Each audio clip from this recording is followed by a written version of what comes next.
Alright everyone, welcome back to another Star Wars Galaxy of Heroes video with Fat Phil, and today we're going to be talking about the mid-game advice when it comes to relics that you need to hear. The mid-game is one of the most important times where your relic farming needs to be spot on, and that is because this is when your needs for relics begin to change. When you're in those earlier stages of the game, it's pretty easy to kind of stay focused. Where's that at? The account phases. It's pretty easy to stay focused in the beginning and even the early part of the game when it comes to relics because you have a lot of needs and it's pretty obvious to tell where those are. As you get into the mid game, that's when things start to change a little bit. The needs for your relics begin to get a little bit more demanding, and if you're not careful, if you're not paying attention, you end up building some things. You end up kind of stockpiling resources that you really don't need. So we're going to kind of show you guys all of those things in today's video. So I want to give a shout, of course, to our channel members for their continued support. If you're ever interested, y'all know where that link is. It's down below, along with a link to Discord. Go check that out. I really appreciate you guys keeping the faith, believing in me, whether you're just on the council or you've been granted the rank of Master or Wampa. You are very much appreciated, and you are a huge part of the Fat family. Again, can't say enough how much I appreciate it, but let's get in here. Let's talk about some relic farming.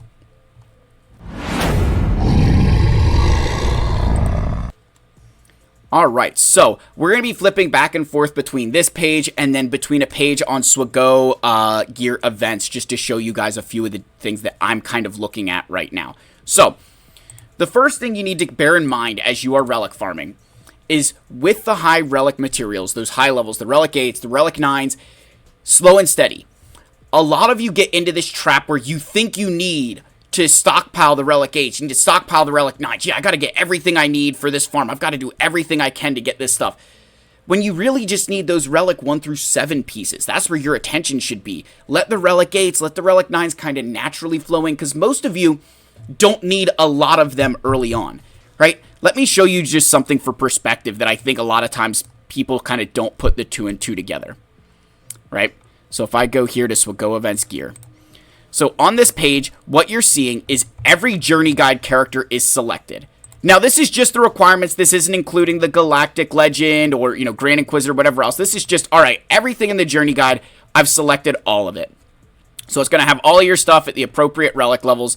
And what you're going to see is that to complete the journey guide, you need 26,000 carbonite circuit boards, 27,000 bronzium wiring, we're rounding, 16,000 chromium transistors, 6,000 heat sinks, 3,200 conductors, 1,100 Zimital cards, 480 impulse detectors, and 120 keypads.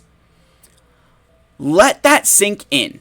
The 120 droid brains and keypads, 480 error magnifiers. And just to kind of even further drive this home, if I take out Ahsoka, if we unselect Ahsoka, you go down to 60 Gerda keypads and droid brains and 340 error magnifiers and impulse detectors. Why is that important? This is exactly why so many players, I think, get lost. You get so caught up in thinking you need to get the Gerda keypads and the error magnifiers and all this stuff. Like, this is over, years of farming, right? So bear in mind that if you're trying to focus on building this stockpile of, error magnifiers and impulse detectors and droid brains and Gerda keypads, and you're ignoring the carbonate circuit boards and bronzium wiring, you're going to end up in a massive hole. You're going to end up being like, Phil, I need more bronzium wiring. I need more carbonate circuit boards. And those are materials that it takes a long time to get there. They're not an easy, quick fix. It's a process that takes a long time to build up your base, to get in that habit every day of building those materials.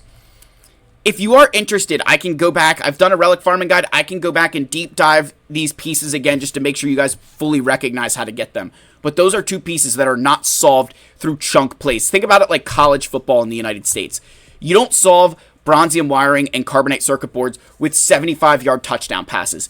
They're solved with 10-play, 80-yard drives that chew up 5-6 minutes a clock. That's a really good analogy, I think, that they're not chunk plays. They're, hey, I've got to do this every single day, slowly chip away, and that's going to allow me to be successful in this game. So again, that is the first thing, is just recognizing what is actually going to help your account succeed.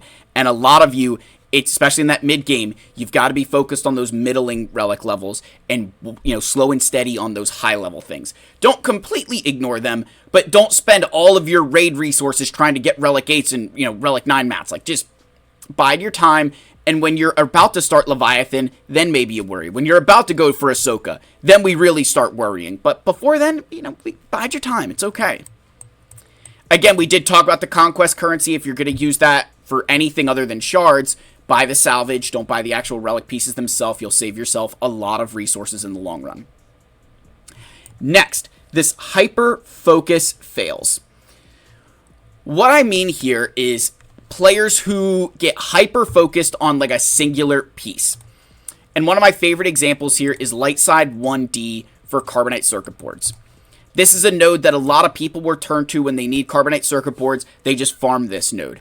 This is not a long-term solution. This is not something that I recommend you do to maintain your Carbonite circuit boards.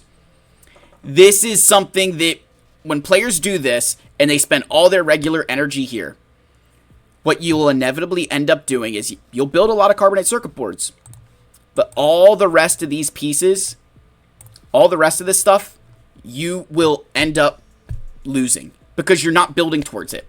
You've got to spread the wealth. And when you get hyper focused on a singular piece and that's all you're going to farm, everything else along with it will fail. So focus on getting your Carbonite. And again, I have my relic farming guide kind of talks about this. And again, I'll cover that if you guys would like. So let me know in the comments. But don't get hyper focused. Spread your focus out. And that way, what you're able to do, if you spread it out the right way, you're going to get plenty of resources because your account, the entire process of your node farming, your shard farming, your store currencies, all of those things kind of build into each of those relics and allow you to build a lot more than you think as long as you're, again, kind of focusing on the whole piece at once. Think of it like, I always say, think of it like Christmas dinner. Don't spend all your time focusing on making the dessert when the ham isn't even in the oven yet or it's on fire. And then, great, you have all these relic 8s and 9s, but you don't have a ham. Like, you don't have Christmas dinner then, you just have dessert.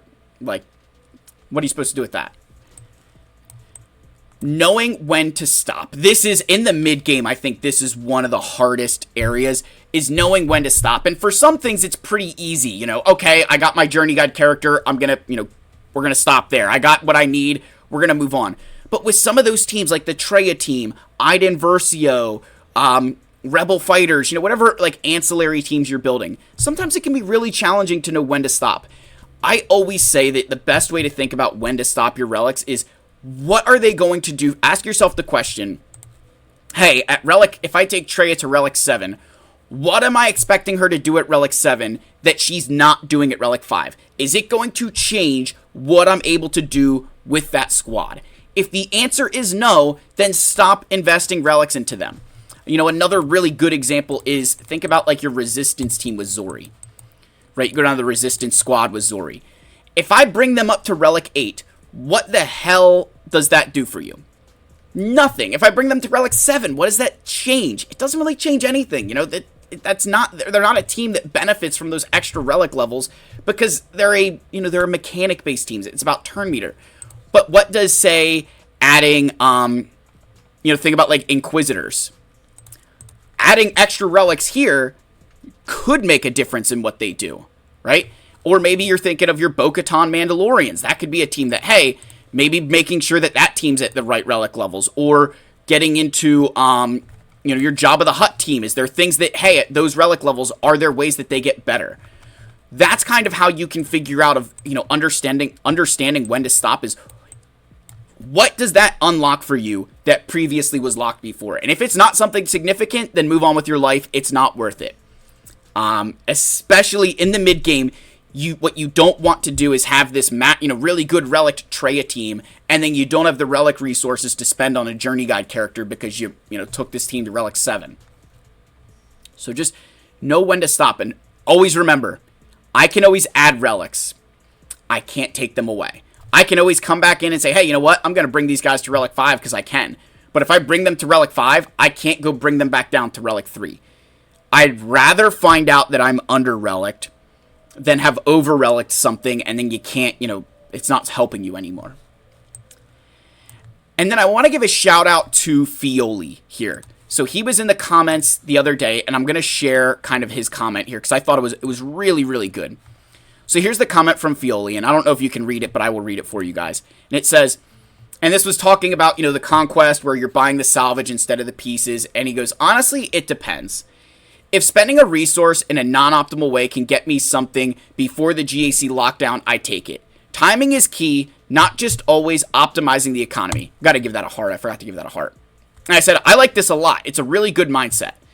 Now, my argument here is your need to optimize timing can often be offset if you are constantly optimizing the economy. However, you are right that sometimes timing is everything. Shout out coming in a video, my friend. And he's absolutely correct here. Oftentimes, we get so invested in, again, efficiency and optimizing the economy, and this is the best way to spend this resource. But think about Balin, where this was a time-sensitive event.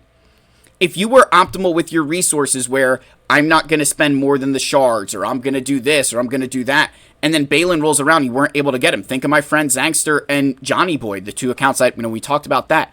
They missed out on Balin because while they were optimizing their resources in other ways, they didn't optimize their time. And with relics, it's a very similar situation, that there are moments where the optimization efficiency in the mid game may be, hey, I need to get this right now so I can get a time-sensitive character or so I can participate in something. And on the flip side, by optimizing your efficiency in the economy for a longer period of time, you often don't have to worry about optimizing your time because you've built up a stockpile of resources to always be there. And that is, the key that I've learned over the years. All of these things that I'm telling you guys to do are like tips and tricks that I learned through making that mistake. Like, don't think that I'm coming from, like, I know I sound like I'm on a high horse or whatever, but like, I made all of these mistakes.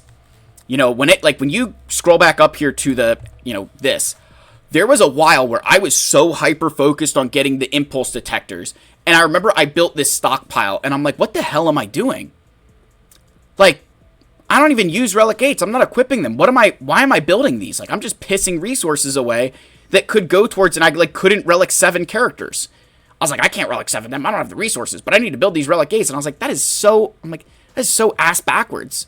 So, I learned, hey, build the resources that you need, and then optimize it to say, hey, you know what? I don't want to completely ignore Relic 8s because I know eventually I want them, but my primary focus should be on what I need right now. So don't get ahead of yourself. Stay in your lane.